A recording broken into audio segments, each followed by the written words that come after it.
You were also living like a total double life, living as a straight man with a marriage and 2 beautiful children. And as long as I've known you, the years that I've known you, your kids are always present. You talk about them, you love them, you are a very all-in parent. And at one point in your life, you too were realizing I might have a different truth, and am I ever going to be able to live that truth? Will you talk about that, Chris? Yeah, absolutely. I mean, at the age of 26, I came out as gay. And at the same time, I tried to end my life because there was, to an extent, a process of going through understanding myself what was happening. Because a lot of people say, well, you must have always known. And I generally didn't. And I really found that very confusing. Like, why didn't I know? But also, why can't I just go back to being straight? Why can't I just go back to just liking girls and living a normal life? And obviously, in doing work and opening that up, I realized at a very young age, when I started to do hair, I was maybe 13. I got a job in a salon. I was doing my mum's hair at 9. But because of that, there was always this conversation at school where I was bullied for people who said I was gay. And it was a time before I'd even really got into sexuality. I hadn't really had time to explore like kids do. We make mistakes, we try things, we kiss people we shouldn't, I don't know. I hadn't done any of that. So at a very young age, people weren't saying it in a light-hearted way. It was a very aggressive way. Like, I was beaten up, spat on, people tried to set fire to my hair. It was constant, and it seemed like a very bad thing to be gay. So I very quickly at a young age thought, well, I don't want to be that.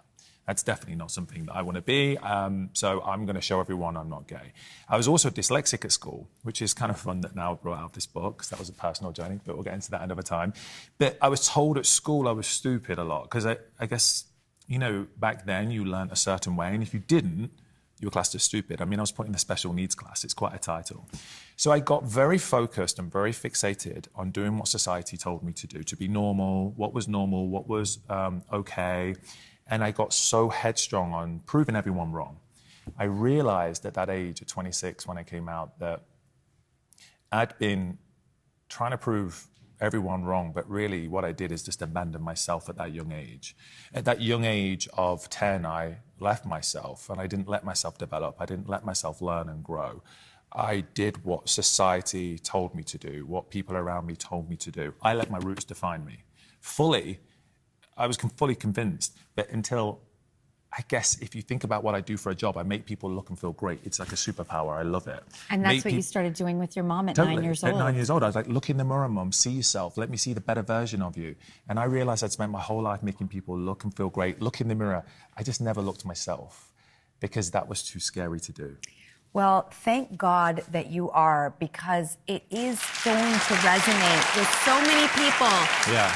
There are so many aspects of your life where strength has been demanded of you. And I think whenever we fall prey to weaknesses, those weaknesses, I believe, become the strength. They're a huge part in it. Yeah, and you may not feel it at the time because it feels brutal. It's the hardest work I've ever done. But seeing that little boy, I had this memory of this little boy. I remember feeling a little different. And the biggest healing sort of process I've ever done, I don't know if you've done this, gone like inner child work. Yeah, and my therapist calls it the shadow. Okay, the shadow. Okay, I like it. So I thought it was a huge joke. When my therapist told me I was going to do it, I was like, oh, here we go. Oh, it sounds so new agey and cheesy. Yeah, I was like, oh, here we go. He's like, close your eyes. I'm like, all right. And I think about this young boy. He said, well, how did he feel? And I said, I think he felt alone. And just wanted to know everything was okay. And he's like, if the adult version, you could go back and talk to him now, what would he say? And I was like, I just wanted to know it was going to be okay. And I just couldn't stop crying. I couldn't stop crying for weeks. And I rang him. I was like, what did you do? I felt like it changed me because I realized how mean I'd been to myself my whole life. Which is this little boy, I denied his ironic, because you are such a good family man. You and your kid's mom have such a good relationship. Yeah, but you have an amazing relationship with your children. But the thing is, Drew, like, yes, it looked great on the outside, but I wasn't aligned on the inside. And do you know what happens when you're not aligned on the inside? You get into relationships you shouldn't, you get into friendships you shouldn't, you make financial decisions you shouldn't, because yes, professionally it looked like I had it all together. And my trauma definitely motivated my career, but personally it was ruining me, and I was just self-abandoning myself. And that's what I had to realize. I had to figure that bit out. Well, not only did you find yourself, and it is in this extraordinary book, everybody, and if your young self saw where you are now, He should be so proud and feel so safe. And it's funny, the things that make you feel so different as a kid, that make you feel like you aren't normal, that you don't blend in.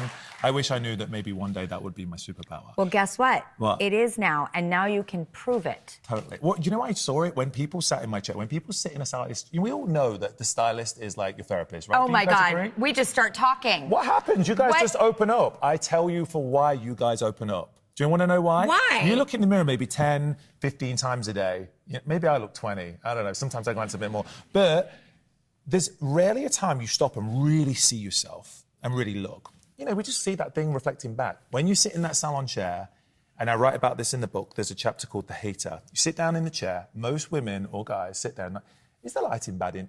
God, I look really tired. I'm really puffy, right? These greys are getting crazy. Every woman does this.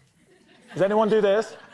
Just looking. You know, they lift the thing up to see what's happening. Because that hater inside usually goes ham. And I know when I used to sit down and talk to people and I'd try and talk about where they're at and where they want to go to. Because I was never the hairstylist that said same as usual. Because most people kind of go, okay. I wanted to make people feel seen. So, you know, they'd talk about maybe going blonde and they'd say things like this, but I know I can't go blonde. And I'd say, why is that? And they're like, well, I just know I can't. And I was like, trying to trace it back. And they'd be like, well, someone just once told me. We all inherit these things we're told as kids. You're the quiet one. You're the shy one. You need bangs because you've got a big forehead. We carry it our whole lives. And then it just takes someone to break it down and make you realize, like, oh, there can be a different story. So what happens in this book is it enables you to look in the mirror and see if you're aligned truly with your outside image and who you are and how you feel on the inside. Because when you get those two together, that's your superpower. And that's something I found in writing the book. Well, and here it is. And thanks to the publisher, everyone in the audience is going to go home with a copy of Your Proof. Don't define you, because it's out now. I love you, Chris.